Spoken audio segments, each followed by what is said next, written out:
अस्सलाम वालेकुम। Social media news में खुश आमदीद। मां आहियां अवां जो आवाज़। लखी गुलाम शाह खां रिपोर्ट कर रहियो आहे गोगीराम। सखर लॻ ॻोठ अलवर उमर जे ॻोठाणे अल्ताफ़ महर इकबाल महर जो असिस्टेंट कमिश्नर न्यू सखर जे बॉडीगार्ड एहलकार ज़ाहिद काज़ी ख़िलाफ़ एहतजाज।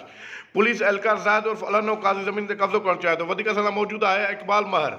जी इकबाल साहब, तव्हां छा चवणा आहे? सर, जेको मां तव्हांखे मसइलो ॿुधायो 1992 खां वठी हले थो। 12 गुंटा असांजी ज़मीन आहे जेका हिन ॾिनी हुई। उन खां बावजूदि असांजो बाबा साईं जीअरो हुयो तेॾी महिल असांखे हिकु दफ़ो बि लड़ी करे न आयो त तव्हांजी ज़मीन आहे या न आहे। असांजो बाबा साईं फोती हो, असांखे नंढड़ो सम्झी करे ॿार सम्झी करे असांखे हेरासमेंट करे रहियो आहे। इहो असांखे एतिरी हद ताईं तंग करे रहियो आहे जो असां सभु ॿाहिरि गवर्नमेंट जा मुलाज़िम आहियूं। हली न छॾी इन्वेस्टिगेशन कई वञे। असां ऑफिस वञूं था, ऑफिस जे वञण जे लाइ असांखे रस्ते में तंग करे रहिया आहिनि।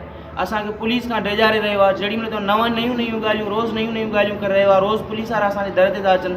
हालांकि असांजो इन मसइले जे ख़िलाफ़ु कोर्ट में केस हली रहियो आहे। उन जे बावजूदि बि असांखे हेरासमेंट करे रहियो आहे। जेॾी महिल तेॾी महिल सोशल मीडिया जो ऐं मीडिया जो नेगेटिव रूल अप्लाई करे असांजे ख़िलाफ़ु धरणा हणी रहियो आहे।